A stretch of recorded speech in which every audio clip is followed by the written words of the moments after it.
कितने उसमें वावेल होते हैं, कितने कॉन्सोनेंट होते हैं, कुछ पता है आपको? BCDFGHIJLKMNOPQRSTUVWXYZ।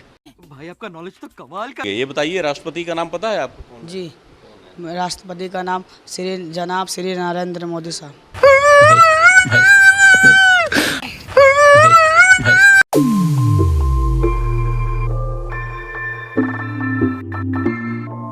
नमस्ते दोस्तों, आप सबका एक बार फिर से स्वागत है आपके अपने YouTube चैनल सत्य सनातन में। काफी हमारे मित्र पूछते हैं कि भाई ये टी शर्ट कौन सी है, मंदिर बना करके बैठे हुए। एक्चुअली मेरे बैठने का कुछ तरीका ऐसा है कि नीचे जो लिखा है वो दिखाई नहीं देता है, और यह जो टी शर्ट है वो सनातन हाट पर उपलब्ध है, और हमने इस पर लिखा है कि हमारे मंदिरों को फ्री कर दिया जाए।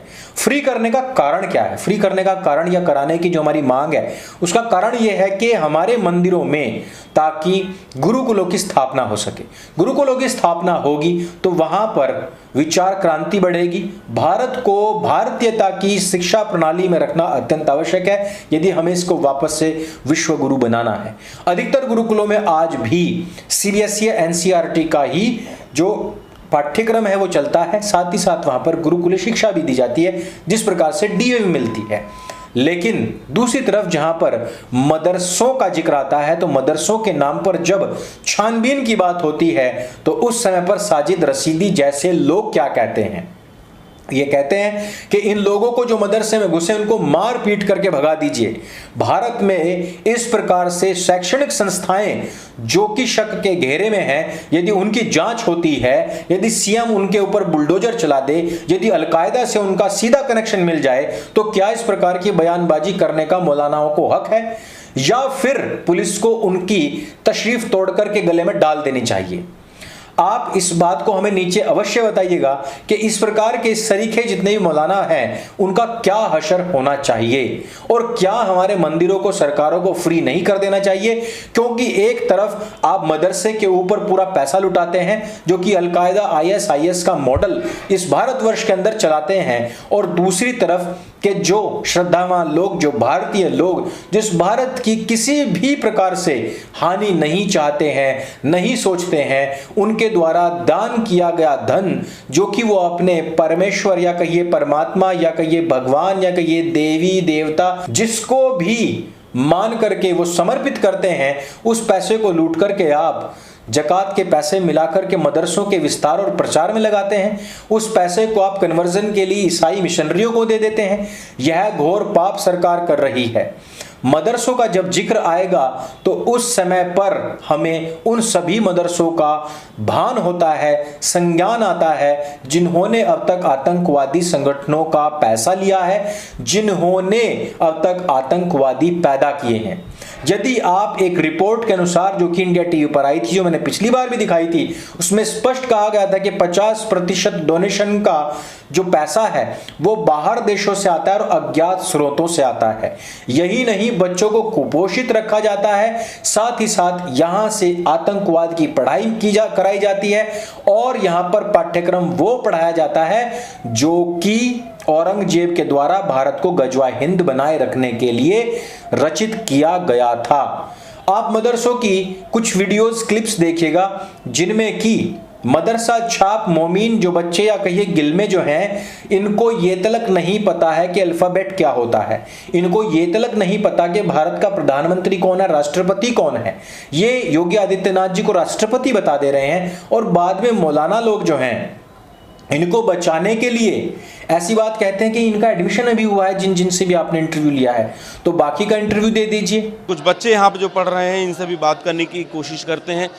नाम बताइए अपना, क्या नाम है आपका? मोहम्मद तौसीफुर रहमान। किस क्लास में हैं आप? हिफ्ज जी। ये जो आप पढ़ाई कर रहे हैं ये तो आपका कुरान शरीफ की आप यहाँ पे पाठ कर रहे हैं, लेकिन इसके अलावा और क्या क्या विषय आपको पढ़ाया जाता है यहाँ पे? इंग्लिश पढ़ा जाता है, मैथ, उर्दू और अरबी। अच्छा, इंग्लिश पढ़ाया जाता है आपको? इंग्लिश का पोएम वगैरह याद है कुछ आपको? जी। बताएंगे? ये फंस गया सीएम। जी। बताएं। कौन सी? जो भी आपको याद हो। कौन सी बताएं? जो आपको याद हो। अबे जल्दी बोल, कल सुबह पनवेल निकलना है। याद है कोई पोएम आपको? पोएम कौन वाले, कौन से बताएं? जी। कौन से बताएं? तू बोल रहे नारियल की शक्ल के। अब आपकी क्लास में कौन सा पढ़ाया जाता है? हिफ्ज। इंग्लिश में पोयम आपको पढ़ाया जाता है, हम्म, तो वो बताइए। अच्छा, अल्फ़ाबेट किसे कहते हैं पता है आपको इंग्लिश में? नहीं। जी। बस हवा निकल गई। कितने उसमें वावेल होते हैं, कितने कॉन्सोनेंट होते हैं, कुछ पता है आपको? BCDFGHIJLKMNOPQRSTUVWXYZ। भाई आपका नॉलेज तो कमाल का। इसमें वावेल कौन है? इसमें वही BCDFGHIJKLM। अच्छा, इसके अलावा और क्या क्या चीज़ें आपको पढ़ाई जाती हैं? जीके की भी चीज़ें आपको बताई जाती हैं कि क्या क्या चीज़ें अभी दुनिया में चल रही हैं, देश में चल रही हैं? हिंदी भी पढ़ाई जाती है, इंग्लिश भी पढ़ाई जाती है, मैथ भी पढ़ाई जाती है, सब पढ़ाई यहाँ पर होती है। आइए देखते हैं, मजा आएगा। ये बताइए, राष्ट्रपति का नाम पता है आपको कौन? जी, राष्ट्रपति का नाम जनाब श्री नरेंद्र मोदी साहब। राष्ट्रपति का नाम जनाब श्री योगी आदित्यनाथ साहब। आपको पता है राष्ट्रपति कौन है आपके? राष्ट्रपति वर्णमाला किसे कहते हैं पता है आपको? नहीं। शाबाश बेटा, बहुत बढ़िया। हम आपसे बात करेंगे जो तमाम बच्चे, अभी आप बता रहे थे कि 1 से लेकर के 8 तक के बच्चे यहाँ पढ़ाई करें, लेकिन बहुत जो जनरल चीज़ें हैं वो बच्चों को नहीं पता, तो क्या मतलब इसको? सही है, आपका कहना सही है। ये 2 बच्चे जिससे बोलने का इत्तेफाक हुआ वो भी नए आए हैं, इस वजह से इनको भी जानकारी नहीं हो पाई, लेकिन माशाल्लाह और बच्चे जो है इसके बारे में जानते भी हैं। अब तो सच बोल दे। तो मोमिनों ने ठान रखा है कि भारत को औरंगजेब के सिस्टम से पढ़ा करके अपने कदमों के नीचे लाना है। आपने पिछले कुछ समाचार भी सुने होंगे जिनमें कि मदरसा छाप स्वयं कह रहे हैं कि हमें 2047 तक इसी मदरसा मॉडल के आधार पर चलते हुए हिंदुओं को घुटनों पर लाना है। अभी उत्तराखंड के सीएम साहब ने एक बात कही है कि हमें बहुत सारे मदरसों की जांच करनी है क्योंकि इनकी तरफ से हमें इस प्रकार के संदेह उत्पन्न हुए हैं। महाराज योगी आदित्यनाथ जी ने इस प्रकार के संदेश दिए हैं और आदेश दिए हैं और उन्होंने कहा कि इस प्रकार के जितने भी मदरसे हैं उनको डेमोलिश कर दिया जाए, समाप्त कर दिया जाए, खत्म कर दिया जाए। जहां से भी भारत विरोधी घटनाएं उत्पादित होंगी या फिर भारत के लिए जिनके मन में जरा भी भाव नहीं है। और इस मामले में हम हिमंता जी की तो बात ही क्या करें कि उन्होंने तो वहां पर जितने भी इस प्रकार के मदरसे थे जहां पर गिलमे तैयार किए जाते थे थूक लगा करके, उन सबको समाप्त करने का कार्य उन्होंने आरंभ कर दिया है। और खुले टीवी पर उन्होंने एक इंटरव्यू में भी कहा था कि अलकायदा के इस प्रकार के अड्डे हम नहीं बनने देंगे।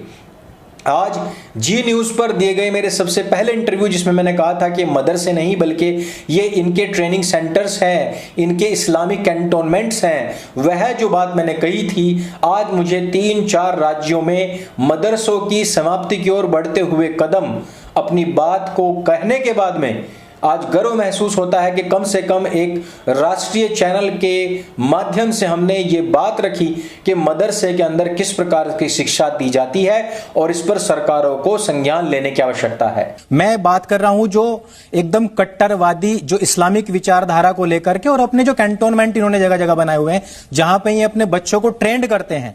कहा जाता है शैक्षणिक संस्थाएं हैं, लेकिन मैं उनको इनके कैंटोनमेंट कहता हूं जहां पे इनके ट्रेनिंग प्रोग्राम चलते हैं। वहां बच्चों में ये बात कूट कूट कर भरी जाती है। और आप हमेशा देखना कि जो भी मॉडरेट मुस्लिम्स होंगे, अमन भाई, जो भी होंगे वो एक आयत आपके साथ में रखेंगे 5:32, वो कहेंगे कि एक इंसान की हत्या बराबर सारी इंसानियत की हत्या। लेकिन वो कभी भी आपको 5:31 और 5:33 नहीं सुनाएंगे।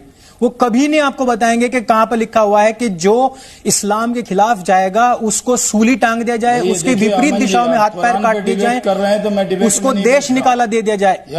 ये सारी चीजें हैं जिनको बहुत रूडली पढ़ाया जाता है वहां पे। इसलिए मैं संगीत जी की बात का मैं समर्थन करता हूं, बिल्कुल सही कह रहे हैं। इसी प्रकार से देखिए दोस्तों, हमने तो ठान रखा है कि हमें अपने अंतिम सांसों तक इस आतंकवादी मजहब या कहिए इस विचारधारा से लड़ना है। आपको हमारा साथ देना है तो आप हमारे साथ इसी प्रकार से बने रहिए और इसी प्रकार से अपने मंदिरों को सरकारों के चंगुल से छुड़ाने हेतु तथा इन आतंक के कैंटोनमेंट से भारत को मुक्ति दिलाने हेतु अपना अभियान जारी रखिए, हमारे साथ बने रहिए। यदि वीडियो आपको अच्छी लगे, जानकारी से भरपूर लगे तो उसको सबके साथ में शेयर अवश्य करें। मेरे संग बोली सत्य सनातन वैदिक धर्म की जय। जय हिंद, वंदे मातरम।